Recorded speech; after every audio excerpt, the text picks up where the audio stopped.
I have a confession to make. I've become a bit of a complainer.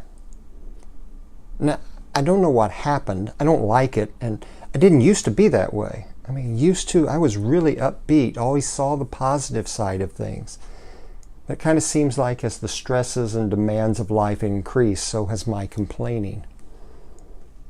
And I know that some of that's part of my age. I know that as we get older, we tend to complain a little bit more. And I certainly don't want to go through life ignoring potential problems. But nor do I want to go through life as a complainer. Now, you would think that complainers are just overly focused on the problematic things in life, the things they don't like. But as I've read through Numbers chapter 11, I've come to see that complaining comes not from what we focus on, but what we're not focusing on. Complaining comes when we fail to focus on God's provision and God's presence and God's power.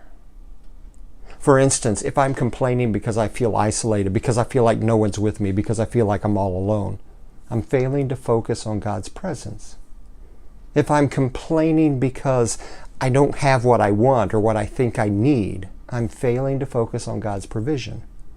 And if I'm complaining because there's things that are going on that are just outside of my control that I can't affect any change in, I'm failing to focus on God's power.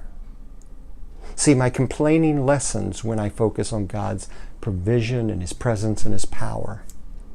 So if you are a person who finds yourself complaining more than you'd like or more than you need to, then try this. Every morning, ask God to take every urge to complain and turn it into a prompt to focus on Him.